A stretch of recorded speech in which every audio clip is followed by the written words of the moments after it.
셀트리온 미국 법인 청산, 미국 쪽 실적에 영향 없나? 셀트리온 제약 실적 발표. 주천의 셀트리온 분석 시간입니다. 안녕하세요, 주천입니다. 셀트리온 마이너스 1.09% 하락, 헬스케어 마이너스 2.89% 하락, 제약은 마이너스 3.41% 하락세가 연출이 되었습니다. 세 종목 모두 낙폭이 큰 모습이 연출이 되었고, 헬스케어와 제약은 장대 음봉의 모습이 연출이 되고 말았습니다. 셀트리온도 장중에 좀 올라가는 모습이 나오다가 결국엔 음봉 마이너스로 마감이 되는 상황입니다. 오늘 세 종목 다 약세를 보인 것은 시장 전체적인 영향에서 벗어나지 못했다고 볼 수가 있는 것이죠. 시장 전체는 지금 험악한 상태로 진행이 되고 있습니다. 그래서 2% 가까운 폭락, 코스닥도 3% 가까운 폭락세가 연출이 되고 말았는데요. 시장 상황에 불안감이 정폭이 되고 있고, 이에 따라서 전체적인 종목군들의 영향, 그리고 셀트리온 그룹주들도 이 영향에서 벗어나지 못하고 있는 상황으로 볼 수가 있겠습니다. 전일에도 언급을 드렸듯이 주가의 움직임은 소강 국면일 것이다, 이렇게 말씀을 드렸는데요. 제약은 실적이 좋게 나왔지만도 이미 반영이 좀 됐다는 측면에서 다시 밀리는 상황인데요. 여기서 지금 위에서 왔다 갔다 하는 상황이잖아요. 한 단계 추가적인 하락이 나올 수도 있겠지만 큰 폭의 하락보다는 이 라인 정도 선에서는 저점을 확인하면서 저점 다지기 국면이 예상이 됩니다. 따라서 시장과 더불어서 셀트리온 그룹주들의 움직임도 소강 국면, 즉 시간을 좀 끌 수 있는 상황으로 해석을 할 수가 있겠습니다. 셀트리온은 오늘 미국 법인을 청산을 했습니다. 그 이유에 대해서 살펴보기로 하겠습니다. 셀트리온이 미국 법인인 셀트리온 파마 USA를 청산을 했다. 이 회사는 셀트리온의 자회사가 되겠습니다. 램시마의 미국 판매 실적이 안정화되면서 부대 비용을 절감하기 위한 목적이다. 이건 잘한 것이죠. 수익성 강화를 위해서 한 것이니까요. 2008년 셀트리온이 미국 진출을 위해서 처음으로 설립한 법인이며 설립 후 줄곧 연 10억 내외의 손실을 냈다. 잘 없앤 거죠. 그리고 셀트리온은 2016년에 미국에 처음 출시가 됐잖아요. 램시마가요. 2017년에 시장 점유율이 미국에서 1%에 불과했습니다. 램시마가 18년에 5.8%, 19년에 7.6%, 작년에 11%, 올해 6월까지는 17.2%를 기록을 하면서 성장세가 지속이 되고 있는 상황이죠. 미국에서의 램시마 상황을 조금 아셔야 되는데요. 램시마가 셀트리온의 가장 주력 상품이잖아요. 화이자와 존슨앤존슨의 분쟁이 해소가 됐고, 이런 효과인데요. 화이자는 셀트리온의 파트너 계약사죠. 램시마의 유통 및 판매를 담당하고 있는 화이자고, 존슨앤존슨은 램시마의 오리지널 약인 레미케이드를 만드는 회사잖아요. 그러니까 분쟁이 붙은 것이죠. 5년 동안 서로 법원에 제소하고 이런 상황이 왔다가 최근에 끝났죠. 해소가 되면서 서로 없던 걸로 하자, 이렇게 이제 됐습니다. 이에 따라서 이 부분이 의미가 있는 것이고, 또 한 가지는 바이든 케어 정책이죠. 바이든 케어 정책은 제네릭 그리고 바이오 시밀러에 대해서 지원을 강화합니다. 즉 그동안은 오리지널 약 쪽에만 미국에서는 평가를 해주고, 제네릭이라든가 바이오 시밀러 쪽은 어쨌든 이거 복제약이잖아요. 이 부분에 대해서는 어느 정도 제한을 둔 상태인데 이것을 풀어주면서 복제약 판매가 활성화됐죠. 그래서 미국의 최대 사보험사인 유나이티드 헬스케어라는 보험회사가 있습니다. 여기서 2019년에 램시마를 선호의약품에 등재를 했습니다. 그런데 올해 2021년에 들어서 오리지널 약인 레미케이드는 목록에서 제외를 시켰습니다. 따라서 지금 램시마가 미국 시장에서 레미케이드의 시장을 조금씩 잠식을 해나가면서 성장할 가능성이 높다, 이렇게 볼 수가 있는 것이죠. 그래서 우리가 기존에 셀트리온의 바이오시밀러 3총사 잘 봐야 되는데요. 주력 제품이잖아요. 첫 번째로 램시마죠. 세계 최초로서 바이오시밀러로서는 세계 최초였죠. 2016년 12월 달에 인플렉트라라는 이름으로 미국에서 출시가 됐습니다. 2013년 9월 달에 유럽에서 시작이 됐고요. 그리고 트럭시마의 경우는 2019년 10월에 미국 시장 판매가 시작이 되었고요. 유럽에서는 2017년 4월이죠. 허주마는 2020년 작년에 3월 달에 미국 시장에 출시가 됐고 2018년 5월부터 유럽에서 판매가 개시가 된 것이죠. 그래서 미국 시장이 늦게 뛰어드는 것이잖아요. 이것은 뭐냐면 미국의 FDA라든가 또 미국의 제약 쪽의 정책이 복제약이라든가 시밀러 이런 쪽에 조금 안 좋은 그런 정책이었거든요. 이에 따라서 이것이 이제 성인이 되는 것이 상대적으로 유럽보다는 시간이 많이 걸렸던 것이죠. 어쨌든 간에 셀트리온의 삼총사들은 미국 시장에 이제 뛰어든 지 얼마 안 되는 상황들이고, 이에 따라서 현재 유럽 시장에서는 자리를 차지를 하면서 안정권이에요.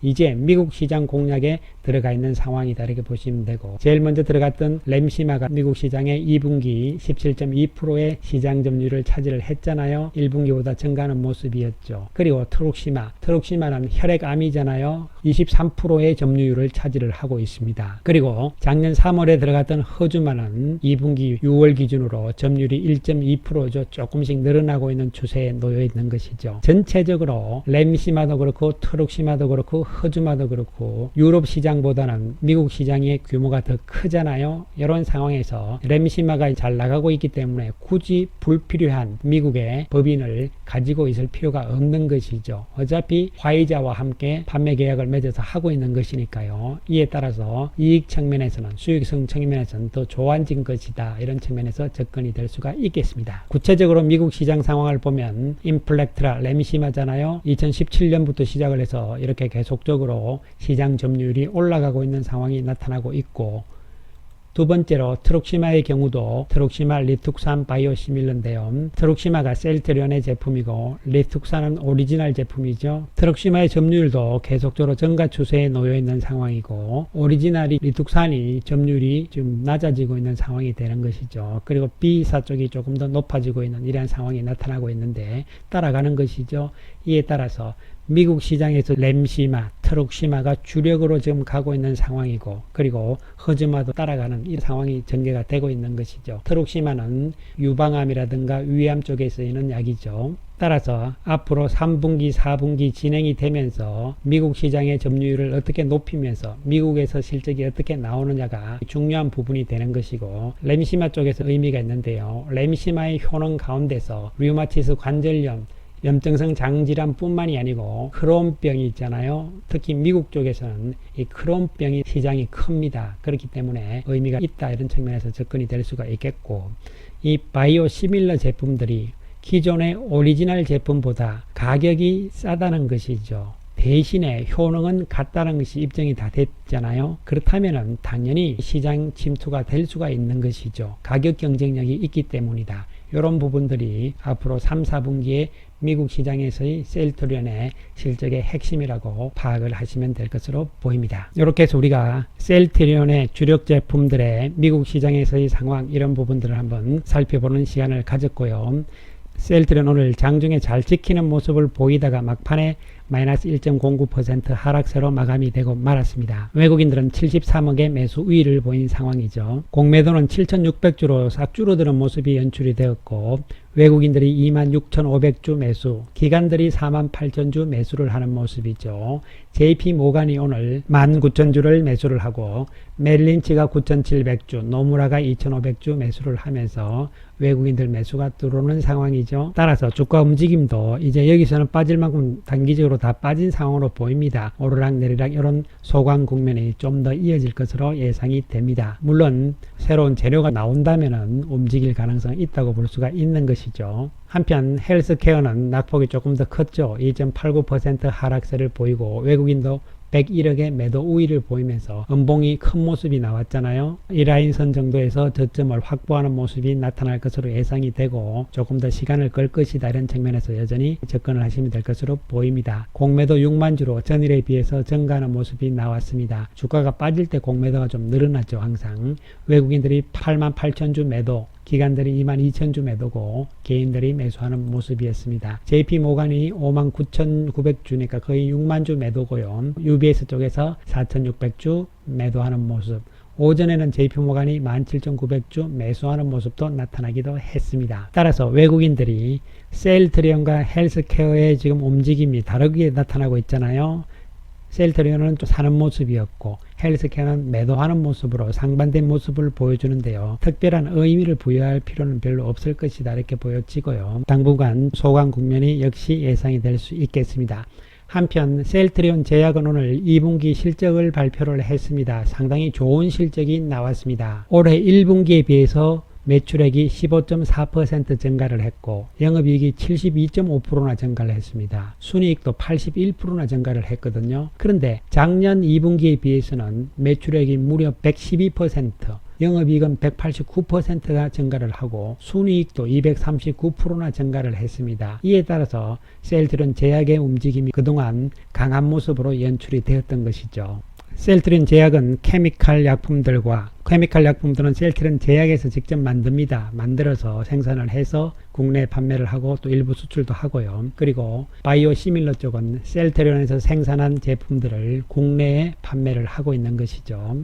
특히 케미칼 쪽에서 지금 잘 나가고 있다 이런 측면으로 접근을 하시면 되겠고요. 케미칼 약품들도 수출도 잘 나가고 있는 상태로 접근이 되는데 특히 고덱스라는 이 제품이 상당히 주력 제품으로서 시장 점유율이 지금 거의 1등, 2등 이런 상태로 나가고 있는 상황이죠. 따라서 제약의 실적은 상당히 좋았다. 그러나 오늘 제약의 주가 움직임은 안 좋은 모습이 연출이 되었습니다. 외국인들이 22억의 매수 우위를 보였잖아요. 따라서 제약은 그동안 실적의 개념으로 해서 주가의 움직임이 양호하게 나타난 상황이었고 실적이 발표로 되면서 재료 노출이라는 개념에서 단기적인 조정은 조금 더 나올 수 있다는 측면으로 해석을 할 수가 있겠습니다. 공매도를 보면은 36,000주의 공매도가 나왔고 평소와 비슷한 상황이죠. 외국인들이 13,500주 매수, 기관들이 4,000주 매도하는 모습이었습니다. 창구별로는 UBS 쪽에서 4,000주 매도하는 모습이 나타났습니다. 이제 중요한 것은 3분기와 4분기 쪽의 실적 측면에 접근이 필요한 상황이 되는데요. 특히 셀트리온의 경우는 레키로나주의 실적 부분에 대해서도 제가 어저께 충분히 설명을 드렸습니다. 지나친 기대, 또 너무 지나치게 대박이다, 폭풍 성장 이런 개념이 아니고요. 레키로나주가 안정적으로 조금씩 나갈 것이다. 이런 개념으로 접근을 하셔야 되고요.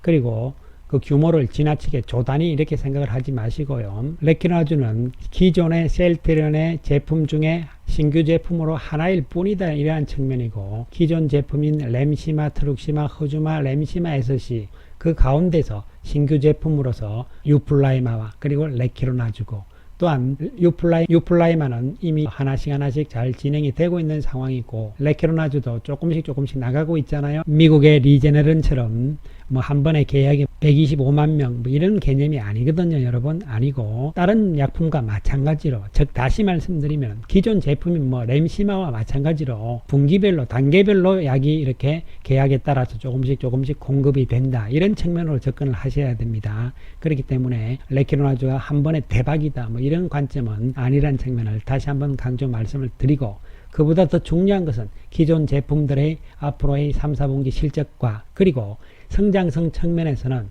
장기적인 성장성을 보셔야 되는 것이죠.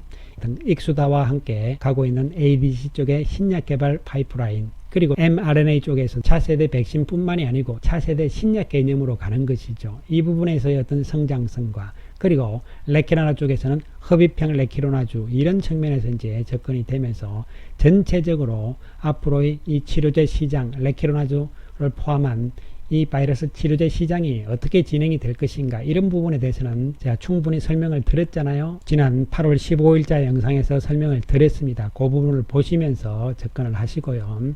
이에 따라서 셀트리온의 주가 움직임은 단기적으로는 시장의 움직임과 함께 소강 국면이 좀 더 이어질 수밖에 없는 국면이고 재료가 하나씩 나오게 되면 단기적인 상승이 나올 수 있고 추세적인 측면에서는 셀트리온 그룹들이 올라가지도 못했는데 또 시장이 안 좋으니까 또 같이 폭락하는 것이 아니냐 이런 상황인데요. 그것은 아닐 것으로 보입니다. 왜냐하면 셀트리온 그룹들은 미리 빠져서 바닥권에서의 큰 박스권 내에 놓여 있는 상황이라는 측면으로 접근을 해나가 주시기 바라겠습니다.